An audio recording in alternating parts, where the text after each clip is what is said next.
گھر کی خبر لو، تمہارا ابا جس کے اوپر تمہارے فرقے کا نام ہے وہابی، اس کے بیٹے عبداللہ بن محمد بن عبد الوہاب نے ایک کتاب لکھی ہے سیرت الرسول، فری پی ڈی ایف ہماری ویب سائٹ سے ڈاؤن لوڈ کریں، خلفائے راشدین کے اوپر چیپٹر باندھے ہیں، اس نے وہ جملے لکھے ہیں کہ ان کی کانپیں ٹانگ جائیں۔ اس نے لکھا ہے اس کے اندر کہ حضرت معاویہ نے شہادت عثمان کا جھوٹا الزام حضرت علی پہ لگایا اور بیعت سے بھی منحرف ہوئے، لیکن اللہ تعالیٰ نے حضرت علی کو سرخرو کیا۔ پھر انہوں نے لکھا کہ بنو امیہ 60 سال تک گالی گلوچ کرواتے رہے، تنقید بیان کرتے رہے، تضحیق کرتے رہے حضرت علی کی ممبروں کے اوپر، لیکن اللہ تعالیٰ نے مولا علی کی شان کو بلند کیا۔ اور پھر انہوں نے مسند احمد کی حدیث نقل کی کہ اصحاب نے جنگ چھوڑ دی تھی قتل عمار کے بعد، اور حضرت عمرو بن عاص نے حضرت معاویہ سے کہا کہ عمار قتل ہو گیا، اور رسول اللہ نے فرمایا تھا عمار کی قاتل جماعت وہ باغی ہے، تو انہوں نے کہا ہم نے اسے قتل کیا ہے، نہ یہ علی ساتھ لے کر آتا، یہ اس کے ساتھیوں نے لا کے ہمارے نیزوں کے آگے پھینک دیا، اور نہ یہ شہید ہوتا۔ تو حضرت علی کو جب یہ خبر پہنچی تو انہوں نے کہا اچھا پھر اس کا مطلب ہے کہ حمزہ کے قاتل رسول اللہ تھے، نہ لے کر آتے اور نہ وہ شہید ہوتے۔ اچھا یہ آج یہ کوئی جملہ بولے تو لوگ کہیں گے جی حضور کی مثال دے کے گستاخی کر دی ہے۔ بھائی جو موٹے دماغ کے لوگ ہیں نا انہیں سمجھانے کے لیے پھر اس طرح کی بات کرنی پڑتی ہے، اور یہ مولا علی کی سنت ہے پھکی دینا، پھکی چیز ہے، الزامی جواب سی جو مولا علی نے دیتا۔ پھر اسی طریقے سیدہ عائشہ کے بارے میں بھی انہوں نے اس میں لکھا ہے کتاب میں کہ پوری زندگی وہ روتی تھی، ان کا دوپٹہ آنسوؤں سے تر ہو جاتا تھا، اور حضرت علی نے جو عزت کے ساتھ انہیں گھر رخصت کیا وہ بھی سیرت الرسول میں لکھا ہوا ہے۔ ایک ایک چیز انہوں نے لکھی ہوئی ہے اس کے اندر۔ یہ تو وہابیوں کے اپنے امام نے لکھا ہوا ہے، اس کو کیوں نہیں کہتے کہ ایران کے ٹکڑوں پہ پلنے والا جانور آیا نا داڑ تھلے ہون۔ اور کچھ عرصے سے یہ لوگ میری دشمنی میں اتنے آگے گئے ہوئے تھے کہ حنفیوں کے بزرگوں کو اپنا امام بنا کے پیش کر رہے تھے، لیکن میں نے انہوں نے گاٹیاں تو پھاڑ لیا آ کے۔ ملا علی قاری ہائے ہائے ہائے صدقے رحمہ اللہ، یہ سارے وہابی سے رحمہ اللہ لکھتے ہیں اپنی کتابوں میں، 1014 ہجری میں فوت ہوئے ہیں۔ انہوں نے مشکات کی شرح لکھی ہے مرقہ، اس میں 5878 نمبر حدیث قتل عمار والی جو مشکات میں آتی ہے اس کے کانٹیکسٹ میں ملا علی قاری نے اتنے گاڑے فتوے لکھے ہیں کہ وہ بات ہم نے کبھی اپنے پلیٹ فارم سے نہیں کی ہے۔ اس کو نہیں کبھی انہوں نے کہا کہ نیم رافضی اور فل رافضی، پتہ ہے کہ اگلے دن بریلوی اور دیوبندی منہ توڑ کے رکھ دیں گے، اور تمہیں تو سور کہہ کے چلے جائیں تو تم لوگ آگے بول نہیں سکتے ہو، بلکہ سور نہیں سوراں دے سور۔ ہاں تو ملا علی قاری لکھتے ہیں، کتنے سخت بھاری جملے وہ لکھ رہے ہیں، اتنے سخت جملے لکھ رہے ہیں کہ ہم یہ بات کریں تو یہ لوگ کہیں گے یہ تو بڑی گستاخی کر رہے ہیں۔ انہوں نے لکھا ہے کہ حضرت معاویہ رضی اللہ تعالیٰ عنہ نے حضرت علی کی بیعت نہیں کی، انہیں چاہیے تھا کہ وہ حضرت علی کی بیعت کرتے اور خلافت منفیت کی طلب ترک کر دیتے، جو ان کے دل میں حکومت کی لالچ تھی نا اسے چھوڑ دیتے۔ پھر انہوں نے نمبر 2 ساتھ یہ لکھا کہ انہوں نے خون عثمان کو ڈھال بنایا ہوا تھا اپنی بغاوت کو چھپانے کے لیے۔ انہوں نے کہا کہ یہ پولیٹیکل ایک انہوں نے گیم کی ہوئی تھی، اندر بغاوت تھی چھپی ہوئی، یعنی خون عثمان کا بدلہ انہوں نے کہا ڈرامہ بازی ہے۔ کون؟ ملا علی قاری کہہ رہے ہیں۔ تیسرا انہوں نے کہا کہ حدیث عمار کہ عمار کو باغی جماعت قتل کرے گی، یہ حضرت معاویہ کے دل میں چھپی ہوئی جو بغاوت تھی اسے ایکسپوز کر دیتی ہے کہ اندر ان کے کچھ اور تھا۔ ہاں نمبر 4 حضرت معاویہ کے ایٹیچیوڈ کی وجہ سے قرآن اور سنت دونوں مہجور ہو گئے، پیٹ کے پیچھے ڈالے گئے۔ اندازہ کریں اتنے سخت الفاظ۔ پھر انہوں نے آگے جا کے لکھا لیکن ہمیں چاہیے چونکہ وہ صحابی تھے ہم اپنی زبانوں کو بند رکھیں۔ ہاں اس کا مطلب ہے یہ ساری باتیں کرنا یہ زبان کھولنا نہیں ہے، بلکہ یہ حقائق بیان کرنا ہے۔ اور وہ صحیح کہہ رہے ہیں، یہ بات انہوں نے ٹھیک لکھی ہے کہ ہمیں چاہیے زبانیں بند رکھیں، یعنی مراد یہ ہے کہ لعن دان نہ کریں، ہاں لعنت نہ بھیجیں، مانے کہ سب کچھ کیا ہے۔ اور یہ ماننا اس لیے ضروری ہے کہ ہمارا مقدمہ ہی ختم ہو جائے گا میرے بھائی، پوری رافضیت اسی کے اوپر تو کھڑی ہوئی ہے وہ مولانا اسحاق صاحب نے صحیح کہا تھا کہ اگر انہوں نے ان 3 بندوں کی غلطیاں مان لی ہوتی نا، حضرت معاویہ رضی اللہ تعالیٰ عنہ، حضرت مغیرہ ابن شعبہ رضی اللہ تعالیٰ عنہ، حضرت عمر بن عاص رضی اللہ تعالیٰ عنہ، تو ابو بکر اور عمر کی داڑیاں نہ کھینچی جاتی. یہ وہاں تک پہنچے اس لیے کہ جب انہوں نے کہا کہ یہ کیا تو ان کو تو پتا چل گیا کہ یہ تو وہ لوگ تھے جن کے بارے میں تو بخاری مسلم میں چیزیں آئی ہوئی تھیں، لہٰذا یہ منہج جو اہل سنت کا فراڈ کے اوپر مبنی ہے، انہوں نے یہ رزلٹ نکالا اور ان کا سودا پھر بک گیا. ظاہر ہے ہر فرقے کے پاس کوئی ایک تگڑی شے ہوتی ہے جس کی بنیاد پہ وہ اپنا فرقہ چلا لیتا ہے. ہاں، ہر فرقے نے ایک ایک مضبوط بات کوئی پکڑی ہوئی ہے. کل حزب بما لدیہم فرحون. اور کل تک یہ امام حنیفہ کو نیفا کہتے ہوتے تھے، وابی. ہاں جی، وہ 80 ہجری میں پیدائش ہوئی ہے نا، تو 80 کے وہ روف ابجد، بعض جگہ 70 ہجری بھی ہے، بعض جگہ 80. وہ کہتے ہیں وہ کتے کے بنتے ہیں، یہ کتے کی پیدائش کا سال ہے. یہ کہا کرتے تھے یہ لوگ. آج امام حنیفہ رحمہ اللہ کہہ رہے ہیں صرف میری دشمنی میں. تو سرکار پھر رک جاؤ، ہاں پھر دس دینے کہ امام حنیفہ نے کیا فرمایا ہوا ہے. امام ابو محمد حارثی 340 ہجری میں حنفیوں کے امام فوت ہوئے. انہوں نے مناقب ابی حنیفہ پہ کتاب لکھی، اردو میں بھی اس کا کچھ حصہ ٹرانسلیٹ ہو چکا ہے. انہوں نے اپنے شاگردوں سے فرمایا کہ جانتے ہو کہ اہل شام ہم سے کیوں بغض رکھتے ہیں؟ اس لیے کہ ہم یہ کہتے ہیں کہ اگر ہم حضرت علی کے زمانے میں ہوتے تو حضرت علی کے ساتھ مل کر اہل شام کے خلاف قتال کرتے، بنو امیہ کے خلاف، اہل شام کے خلاف، حضرت معاویہ کے خلاف. اس لیے یہ ہم سے بغض رکھتے ہیں. تو یہی بات میں نے کی تھی، اور یہ بات تو اللہ نے ایک میری زبان پہ جاری کی الحمدللہ تاکہ ان کی غلاظت باہر نکلے. کئی سال پہلے جو مفتی اعظم پاکستان تھے، مفتی اشرف قادری صاحب، مراڑیاں، یہ گجرات کے رہنے والے تھے، مفتی احمد یار خان نعیمی صاحب کے شاگرد. مفتی منیب صاحب تو شاہی کوئی نہیں ان کے مقابلے پہ، جتنی بڑی وہ علمی شخصیت ہے. میں 2001-2 میں ان سے میری ملاقات ہوئی بھی ہے. ان کا اہل سنت رسالہ نکلتا تھا، وہ ہم سینکڑوں کی تعداد میں یہاں منگواتے تھے جب ہم بریلوی تھے. ان کی تو باقاعدہ ویڈیو ہے، انہوں نے یہی بات کی ہوئی ہے. جو میرے دل کی بات ہے وہ یہ ہے کہ واللہ اگر کبھی اس زمانے کے اندر ہم موجود ہو یا میں محمد اشرف قادری موجود ہوتا تو میں تلوار اٹھا کے مولا علی رضی اللہ تعالیٰ عنہ کے ساتھ ہوتا اور مولا علی رضی اللہ تعالیٰ عنہ کی طرف سے حضرت امیر معاویہ کے لشکر کے ساتھ میں لڑتا بھی. تو یہ ہمارے عقیدے کا تقاضا. ناصبیوں کا نظریہ کیا ہے کہ جی دونوں مجتہد تھے، ہاں جی، اب ہمیں یہ فیصلہ کرنے کا حق نہیں پہنچتا کہ ہم کہیں کہ کس کا اجتہاد صحیح تھا اور کس کا اجتہاد غلط. بے قصور و بے خطا حضرت معاویہ، یہ نعرہ موہم ناصبیت ہے. اس سے ناصبیت کی بو آتی. اور اس وقت تک بریلوی اسے فخریہ پیش کرتے تھے. اس وقت کسی نے ان پہ فتویٰ نہیں لگایا، کئی سال تک ویڈیو عام رہی ہے.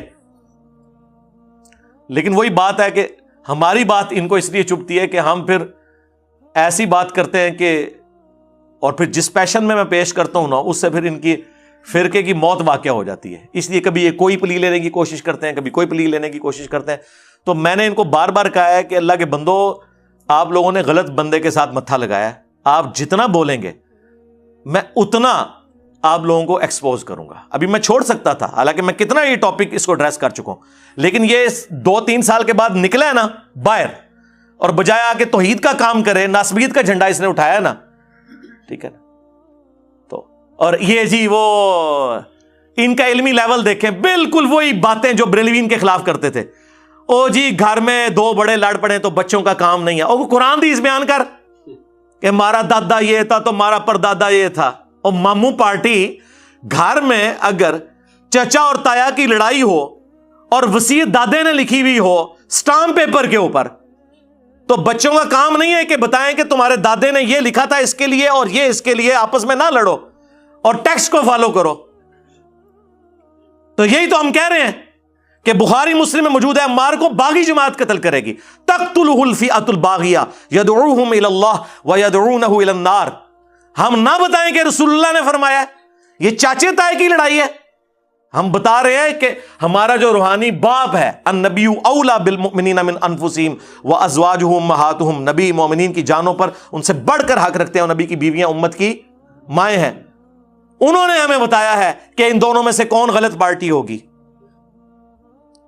بخاری مسلم میں درجنوں حدیث ہے کہ خوارج کو قتل کرنے والے مخلوق کے بہترین لوگ ہوں گے.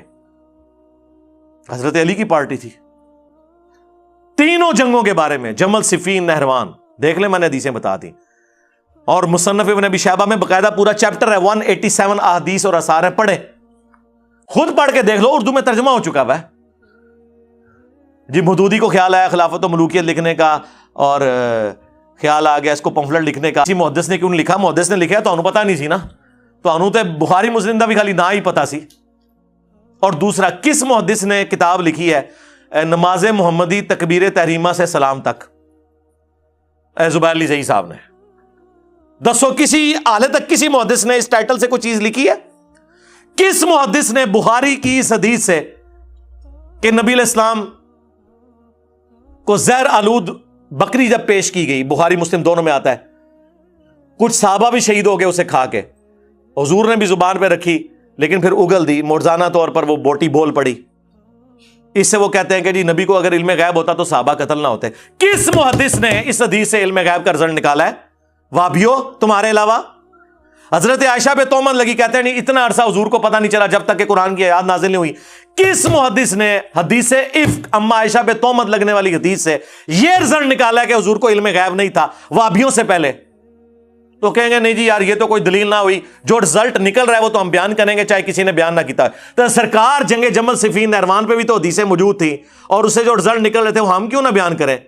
آئے نا داڑ تھلے ہونا، علمی بات کرو. خود سارے کام تم لوگ کر رہے ہوتے ہو، ہمیں بلیم کرتے ہو ان چیزوں کے اوپر. اور جس کا دل کرتا ہے کچھ عرصے بعد ایک نیا چوہا چھوڑ کے انہوں بے عزت کرانا سے پیش چھڑ دینے. وہ میں تے کہہ تسی ابن تیمیہ انہوں بھی لے آؤ نا، وہ بھی یہی کچھ ہوئے گی. ہاں ہو گئی، بلکہ ہر چیز تسی دھوکھے نال پیش کی تھی، ہر چیز غلط پیش کی. ہم نے الحمدللہ یہ ریسرچ پیپر جو لکھ کے نا آپ کے تابوت میں آخری کیل ٹھوک دی ہے. عربی میں بھی لکھا ہے، اردو میں بھی لکھا ہے، ہندی میں بھی، انگلش میں بھی، بنگلہ زبان کے اندر بھی. الحمدللہ جائیں ہماری ویب سائٹ ahlsunnatpak.com سے ڈاؤن لوڈ کریں. 200 احادیث اکثر بخاری اور مسلم سے، اور جو ادر دین بخاری اور مسلم ہے ان کے اوپر میں نے دور حاضر کے محدثین کی تحکیم لگائی ہے. شیخ البانی، شیخ زبیر علی زئی، شیخ شعیب ارناؤت رحمہم اللہ اجمعین، غلام مصطفیٰ ظہیر صاحب، ارشاد اللہ اثری صاحب، اور باقی محدثین کی باقاعدہ میں نے اس کے اوپر تحکیم لگائی ہوئی ہے. اور یہ 200 کے قریب احادیث ہے. 72 کا میں نے ٹائٹل صرف شہدائے کربلا کی نسبت کی وجہ سے لیا. غدیر خم کا جو 33 نمبر ہے اس پہ 8 طرق میں نے جمع کیے ہیں، تو یہ پڑھیں. اب یہ کہہ رہے ہیں کسی نے نہیں، 14 صدیوں میں کسی نے نہیں یہ جمع کیا، تو پھر تو اس کا تو مطلب ہے یہ وہ کارنامہ ہے جو تمہارا کوئی ابا نہیں کر سکا. اس کو تو کریڈٹ کے طور پر پیش کرو نا، 14 صدیوں میں نہیں کسی نے کیا. جب فتنہ 14 صدیوں میں کسی نے سیاست معاویہ زندہ باد بھی تو نعرہ نہیں نہ لگایا تھا. ابھی تک تو صرف یہ کہتے تھے کہ کام ڈالا ہے، زبان بند رکھو بس اس بندے کے بارے میں. تو جب آپ یہ نعرے لگاؤ گے خلافت راشدہ حق چار کے ساتھ سیاست معاویہ زندہ باد، تو سرکار یہ پمفلٹ بھی پھر باہر نکلیں گے نا. آج تک یہ کام بھی تو کسی نے نہیں ڈالا تھا نا. ہاں جدو کام پہندا ہے تو پھر اللہ تعالیٰ اپنے بندے اٹھا دیتا ہے. یہ پمفلٹ آپ ضرور پڑھیں. ڈاک میں الحمدللہ یہ لاکھوں کی تعداد میں ہم فری تقسیم کر چکے ہیں. کلرڈ پرنٹنگ ہے، حدیث کے ریفرنسز ریڈ کلر میں ہے، حدیث کے الفاظ بلیک کلر میں ہے. صرف ڈاک کا TCS کا 300 روپے آپ بھیجیں. ہمارا موبائل نمبر 032159000162 صبح 9 سے لے کے شام 5 بجے تک کھلا ہوتا ہے. رابطہ کریں. صرف یہ ریسرچ پیپر نہیں، میرے 8 ریسرچ پیپر اور 3 اذکار کارڈ، 12 کا پیکج بالکل فری آپ کے گھر آئے گا. صرف 300 TCS کا آپ نے خرچہ دینا ہے. اور جتنے یہاں 150 200 300 لوگ ہر سنڈے کو آتے ہیں، سب کو ہم ایک سیٹ فری دیتے ہیں. الحمدللہ یہ پڑھیں، اس کے بعد بتائیں کہ ہاں جی اس میں جو حدیث ہے اس سے یہ رزلٹ نہیں نکلتا تھا، اس نے غلط نکالا. وہ آپ حدیث خود پڑھیں گے تو آپ کو پتہ چل جائے گا کہ کیا اس میں سے نکل رہا ہے. تو ایک ایک چیز میں نے اس میں کھول کر بیان کی ہے. تو لہٰذا یہ جو اس نے جھوٹے الزامات لگائے میرے اوپر اور جان بوجھ کے مجھے اس اعتبار سے ونریبل کرنے کی کوشش کی کہ میں کوئی گستاخی کر رہا ہوں اور میں لوگوں کو ابھار رہا ہوں اس حوالے سے، وہ میں نے الحمدللہ کلیئر کر دیا. آندہ بھی تم لوگ بولو گے نا جتنا اپنے ماموں کا دفاع کرو گے میں اتنا احادیث بیان کروں گا. اور بےمان اتنے ہیں کہتا ہے میں اپنی زبان کھولوں گا. میں نے جو آگے بولا ہے کہ جو حدیث میں آیا ہوا ہے وہ کاٹ دیا. زبان کھولوں گا. زبان کیا؟ میں تو جب بولا ہوں رضی اللہ عنہ کا ہے. اس پمفلٹ میں سینکڑوں دفعہ نام آیا ہے حضرت معاویہ کا, ہر دفعہ رضی اللہ عنہ لکھا ہے, آپ کے ساتھ بھی رضی اللہ عنہ لکھا ہوا ہے. ہاں, اتنی کون رسپیکٹ دیتا ہے؟ اتنی رسپیکٹ تو امام بخاری مسلم نے نہیں دی ہوئی ہے. امام بخاری اور مسلم نے سینکڑوں جگہ پہ صحابہ کے نام کے ساتھ رضی اللہ عنہ لکھا ہی نہیں ہوا. ان عائشہ ان ابی ہریرہ ڈائریکٹ لکھا ہے. ٹھیک ہے, یہ کوئی فتویٰ نہیں لگتا. ضروری چیز ایک ہی ہے جو جامعہ ترمذی میں حدیث ہے, وہ کنجوس ہے جس کے سامنے میرا ذکر ہو اور مجھ پر درود نہ پڑے. اللہم صلی علی محمد وعلی آل محمد.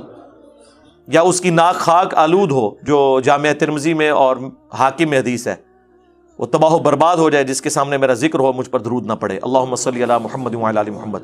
بس درود شریف کی اوبلیگیشن ہے, باقی تو اور کچھ بھی نہیں ہے. ہم آنری طور پہ لگاتے ہیں, ٹھیک ہے لگائیں, ضرور لگائیں. اوبلیگیٹری ضروری چیز صرف درود شریف ہے. علی ابن الجعد المتوفا 230 ہجری, احمد بن حنبل اور امام بخاری کے استاد ہیں. ان کی حدیث کی کتاب بھی ہے مسند علی ابن الجعد. علی ابن الجعد, ایسے ابن الجود بھی پڑھتے ہیں, یہ جود لفظ غلط ہے, یہ زبر کے ساتھ ہے. بہرحال اردو میں چل جاتا ہے, مولویوں کو زیادہ ایزا ہوتا ہے. میں ویسے آپ کو کلیریفائی کر رہا ہوں, کوئی فرق نہیں پڑتا, آپ جود پڑھ لیں میرے شروع سے. عربی میں جعد لفظ ہے. ان کے بارے میں ابن حجر اسقلانی نے تہذیب التہذیب کے اندر, جو آپ سمجھ لیں اسماء و رجال کے اوپر ایک اتھینٹک بک مانی جاتی ہے, اس میں نقل کیا. اور اس کی سند کو شیخ زبیلی زئی رحمہ اللہ تعالی نے, وہ انہوں نے تو خیر کسی اور مقصد کے لیے لکھا تھا کہ ہمیں رمضان والی کتاب کے اندر, تو وہ ہماری عقابی نظروں سے وہ چیز بچی نہیں ہے, تو وہ ہم نے پکڑ لی. 77 نمبر پیج پہ وہ لکھتے ہیں کہ علی ابن الجعد کہا کرتے تھے, مجھے یہ برا نہیں لگتا کہ اللہ تعالی معاویہ کو عذاب دے. یہ جملہ آج تک میں نے کبھی بیان نہیں کیا خود اپنے ریفرنس سے. یہ اتنا بڑا جملہ بول کے جو یہ کہہ رہا ہے کہ مجھے یہ برا نہیں لگے گا کہ قیامت والے دن حضرت معاویہ کو عذاب ہو, یہ اہل سنت کا امام ہے, احمد بن حنبل کا استاد ہے, امام بخاری کا استاد ہے, اس کی حدیث کی کتاب مانی جاتی ہے. شیخ زبیر صاحب نے بھی اس میں لکھا ہے کہ ہم اسے سیکھے ہی مانتے ہیں. اس کو کیوں نہیں رافضی کہتے یا نیم رافضی کہہ دے؟ نہیں, وہ بڑا ہے. تو ہم تو سلف کا فہم عوام کے سامنے بیان کریں. یہ آپ کے سلف ان کے بارے میں لکھ کے گئے ہیں جن کا آپ جھوٹا دفاع کرتے ہیں. یہ اذانیں شروع ہو چکی ہیں, بقیہ کے ریفرنسز انشاءاللہ اذان کے وقفے کے بعد انشاءاللہ. 9th ریفرنس آ گیا جی, شاہ عبدالعزیز محدث دہلوی, جو شاہ ولی اللہ دہلوی المتوفا 1176 کے بیٹے ہیں, اور یہ وہ خوش نصیب بیٹا ہے جسے بریلوی, دیوبندی, اہل حدیث تینوں اون کرتے ہیں. تحفہ اثنا عشریہ بھی کتاب انہوں نے ہی لکھی ہے, یہ انہی کے فتاوی ہیں جو پوری دنیا میں جناب کہا جاتا ہے جی شیعوں کا بڑا علمی رد کیا ہے. شاہ عبدالعزیز محدث دہلوی نے, یہ ان کے فتاوی عزیزی جو ان کے فتوے چھپے میں, فتوے کا مطلب ہے کہ یہ ان کا اپنا اوپینین ہے جو وہ لکھ رہے ہیں. اس کے پیج 251 پہ یہ لکھتے ہیں, علماء ماوراء النہر اور مفسرین اور فقہا کہتے ہیں کہ حضرت معاویہ کے حرکات جنگ و جدل جو حضرت علی کے ساتھ ہوئیں وہ صرف خطائے اجتہادی کی بنا پر تھیں. انہوں نے کہا کہ یہ کچھ لوگ تو یہ کہتے ہیں, لیکن پھر وہ لکھتے ہیں محققین اہل حدیث نے, اہل حدیث وہابی نہیں, جو یعنی اہل حدیث وہ اسکول آف تھاٹ ہے, وہ کہتے ہیں انہوں نے روایتوں احادیث کی روشنی میں یہ چیز دریافت کی ہے کہ یہ حرکات شائبہ نفسانی سے خالی نہ تھے, یعنی اس میں نفس کا لالچ شامل تھا. یعنی حضرت علی کے ساتھ ان کی جنگیں نفسانی خواہشات سے خالی نہیں تھی. اس تہمت سے خالی نہیں کہ جناب ذو نورین حضرت عثمان کے معاملے میں جو تعصب امیہ اور قریشیہ میں تھا, یعنی بنو امیہ اور بنو ہاشم میں جو اختلاف تھا, اس کی وجہ سے یہ حرکات حضرت معاویہ سے وقوع میں آئے, جس کا غائط نتیجہ یہی ہے کہ وہ مرتکب کبیرہ اور بغاوت قرار دیے جائیں. یہ کون لکھ رہا ہے؟ شاہ عبدالعزیز محدث دہلوی, تحفہ اثنا عشریہ علی سرکار, فتاوی عزیزی میں. پھر انہوں نے عربی میں لکھا ہے والفاسق لیس باہل اللعن، فاسق قابل لعنت نہیں ہوتا. وہ کہتے ہیں ہم لعنت نہیں بھیجیں گے، فاسق ہیں، کبیرہ گناہ کے مرتکب ہوئے ہیں، لعنت نہیں بھیجیں گے. تو اگر مراد برا کہنے سے اسی قدر ہے کہ ان کے اس فعل کو برا کہنا چاہیے اور برا سمجھنا چاہیے، تو بلا شبہ اس امر کا ثبوت محققین پر واضح ہے. وہ کہتے ہیں اگر حضرت معاویہ کی غلطیوں کو برا کہنا ہے، اس فعل کو برا سمجھنا ہے، تو یہ بالکل ٹھیک ہے، ہم اسے غلط نہیں سمجھتے. اگر برا کہنے سے مراد لعنت کرنا اور گالی دینا یعنی لعن و شتم کرنا ہے، تو معاذ اللہ کہ اہل سنت سے کوئی شخص یعنی اس قسم کی حرکت کرے، ان کا ہم سب و شتم کے قائل نہیں. اور یہ جناب محدثین کا جگرہ ہے کہ ان لوگوں کے لیے سب و شتم کے قائل نہیں ہے جو خود حضرت علی پہ سب و شتم کرواتے رہے. اس لیے ہم کہتے ہیں کہ مولا علی کا شیعہ وہ ہے جو مخالفین کو دعائیں دے اور علمی اختلاف رکھے، اور بنو امیہ کا شیعہ وہ ہے جو سب و شتم کرے. اگلا والا آ گیا جی 11 نمبر پہ علامہ وحید الزماں، جس کو پرانے اہل حدیث تو اہل حدیث مانتے ہیں، آج کل کے آدھے مانتے ہیں آدھے نہیں مانتے. لیکن ایک بات ہے کہ اہل حدیث کے پلے اور کوئی شے کوئی نہیں ہے، کیونکہ مسلم شریف انہوں نے ہی ترجمہ کیا ہے، اور بخاری کا جو ترجمہ کیا 60s کے اندر سید داؤد راز کا، وہ 8 جلدوں میں جو PDF بھی ہے، ان کے بھی مرشد ہیں وحید الزماں، وہ تو ان کو کوٹ کرتے ہیں اس میں. تو سید داؤد راز سے تو کوئی انکار نہیں کر سکتا، جو جمعیت اہل حدیث انڈیا کے سربراہ تھے، کیوں ان کے مرشد ہیں وہ. ان کو تو پوری زندگی نہیں پتا چلا کہ یہ نعوذ باللہ گمراہ ہو گیا تھا، وہ تو کوٹ کرتے ہیں. اور اہل حدیث آج تک جو مسلم شریف چھاپ رہے ہیں وہ انہی کی چھاپ رہے ہیں، وحید الزماں کی. اس میں جو حدیث ہے نا صحیح مسلم میں 5976 اور 5977 2 حدیث ہے کہ نبی اسلام نے اپنی وفات سے 1 مہینے پہلے خطبہ دیا. یہ حدیث بخاری میں بھی ہے. عقبہ بن عامر کہتے ہیں کہ احد کے شہداء پہ دوبارہ سے نماز جنازہ پڑھی، اور پھر وہاں پہ خطبہ دیتے ہوئے کہا کہ مجھے اپنے بعد تم سے یہ خطرہ نہیں کہ تم میرے بعد شرک کرنے لگو، البتہ مجھے ڈر ہے کہ تم دنیا کی لالچ میں پڑ جاؤ گے اور پھر دنیا کی محبت میں ایک دوسرے کو قتل کرو گے اور پھر برباد ہو جاؤ گے جس طرح اگلی قومیں برباد ہو گئی. اس حدیث کی شرح میں وحید الزمان صاحب لکھتے ہیں اور دنیا کے واسطے آخرت کا خیال چھوڑ دو گے. مسلمانوں نے حضرت کے چند روز بعد ایسے کام شروع کیے اور آپس میں پھوٹ کی بنا ڈالی. معاویہ حضرت علی مرتضیٰ سے لڑے اور یزید نے خاندان نبوت کو تباہ کیا. انہوں نے کہا یہ جو حضور نے کہا تھا نا کہ ایک دوسرے کو قتل کرو گے، اس کا مصداق جو ہے وہ آل امیہ ہے. اور حجاج نے عبداللہ بن زبیر کو شہید کیا اور فتنوں کی تار بند گئی. اس روز سے آج تک مسلمانوں کا وہی حال ہے کہ کسی ایک امام اور خلیفہ پر سب مسلمان اکٹھے نہیں ہوئے. آخر کافر موقع پا کر ان پر غالب ہوئے اور ان کی قوت خاک میں مل گئی. دوسرا ریفرنس وہ لے کے حضرت ابو سفیان کی فضیلت پہ جو حدیث صحیح مسلم میں ہے 6409 اس کے کانٹیکسٹ میں، جس میں حضرت ابو سفیان نے آ کے کہا کہ بھی مسلمان مجھے صحیح نظر سے نہیں دیکھتے، میں پوری زندگی اسلام کا مخالف رہا ہوں، تو آپ نا میرے بیٹے معاویہ کو اپنا منشی رکھ لیں، تو اس کی وجہ سے تالیف قلب ہو جائے گی، لوگ بھی میری عزت کریں گے. تو حضرت معاویہ کو انہوں نے وہاں پہ یعنی کاتب کے طور پر بھرتی کروایا. وہ جو کاتب وحی والا لے کے چلتے ہیں، کاتب وحی والی روایت بھی موجود ہے دلائل النبوہ کے اندر. تو ان سے کبھی پوچھا آپ نے کہ دلائل النبوہ میں کیا کر رہی ہے کاتب وحی والی روایت؟ وَكَانَ مُعَاوِيَةُ یکتب، ہاں پیٹ نہ بھرے، اور اس میں آگے راوی لکھتا ہے کہ پھر پوری زندگی پیٹ نہیں بھرا، حضور کی نبوت کی خبر پوری ہوئی. یہ بتانے کے لیے وہ لکھ رہے ہیں، یہ بس وَكَانَ يَكْتُبُ الْوَحْيِ آدھا ٹکڑا اٹھاتے ہیں، آگے نہیں پڑھتے. وہ مسلم شریف میں حدیث ہے نا کہ خدا اس کا پیٹ نہ بھرے، امیر شام کے بارے میں. تو وہ دلائل النبوہ میں امام بیہقی نے ثابت کیا کہ حضور کی یہ تو کہتے ہیں نا دعا تھی، امام بیہقی نے ثابت کیا ہے یہ بدوا تھی اور لگ گئی، پوری زندگی پیٹ نہیں بھرا. تو وہاں سے اٹھاتے ہیں. خیر یہ علیحدہ سے ٹاپک ہے، میرا یوٹیوب پہ کلپ 1 ملین سے زیادہ لوگ دیکھ چکے ہیں. حضرت معاویہ کاتب وحی، وہ آپ دیکھ لیں. وہ کہتے ہیں کہ یہ حضرت معاویہ کو جو بھرتی کر لیا، یہ آپ کا حسن خلق تھا اور مصلحت بھی تھی، کیونکہ ابو سفیان کافروں کا سردار تھا، اس کی تالیف قلب بھی ضروری تھی. ہر چند ابو سفیان کا اسلام پہلے جان کے ڈر سے تھا، مگر بعد میں شاید پختہ ہو گیا ہو، اور جب آدمی اسلام لایا تو اس کے قصور کفر کے وقت کے سب معاف ہو جاتے ہیں. اور آپ نے وحشی قاتل حمزہ کا اسلام بھی تو قبول کیا تھا.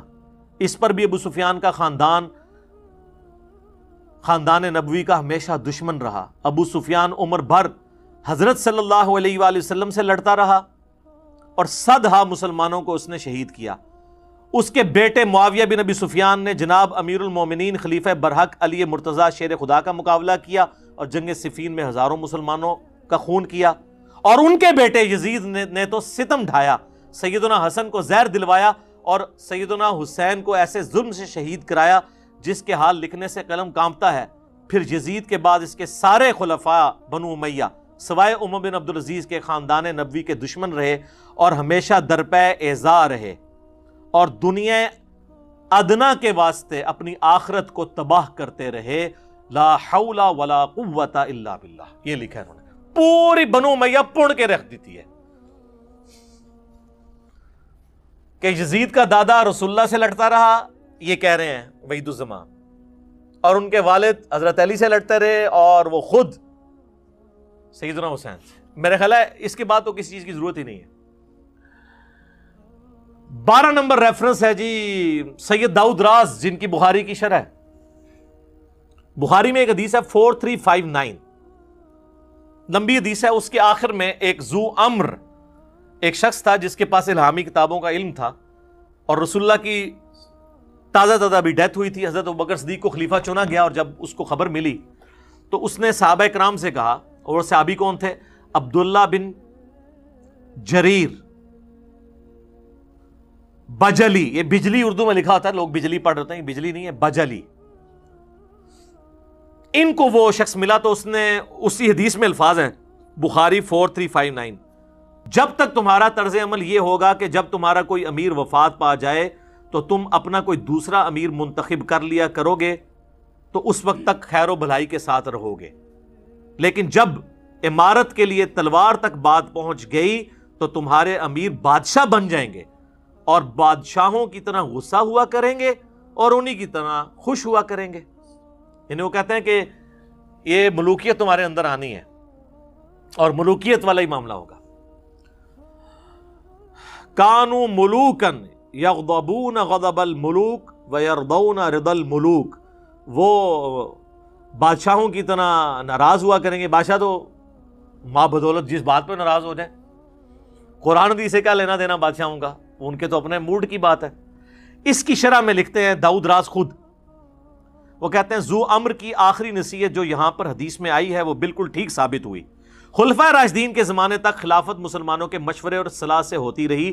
اس دور کے بعد کسرا اور کیسر کی طرح لوگ طاقت کے بل پر بادشاہ بننے لگے اور مسلمانوں کا شرازہ منتشر ہو گیا.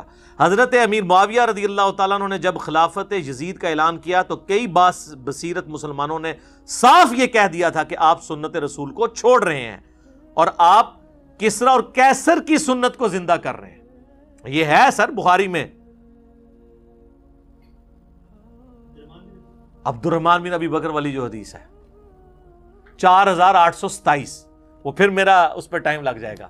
جب مروان کہہ رہا تھا کہ اللہ تعالیٰ نے امیر المومنین معاویہ کو یہ بات سجائی ہے, وہ امت کے وسیع تر مفاد میں اپنے بیٹے کو اپنے بعد خلیفہ بنانا چاہتے ہیں, تو ادھر بھی عبد الرحمن بن ابی بکر والا موجود ہے. وہ آج ٹاپک نہیں ہے, میں اس کو سکپ کرتا ہوں. پامفلٹ میں سب کچھ ہے, پریشان نہیں ہونا. بہرحال اسلامی خلافت کی بنیاد امرہم شورا بینہم کے تحت ہے, یعنی آپس کا کام مشورے سے, جس کو ترقی دے کر آج کی جمہوریت لائی گئی ہے. اگرچہ اس میں بہت سی خرابیاں ہیں, تاہم شورا کی ایک ادنا جھلک تو ہے. یہ دیکھ لیں, یہ اہل حدیث کا بھی وہی موقف ہے ان کے عالم کا.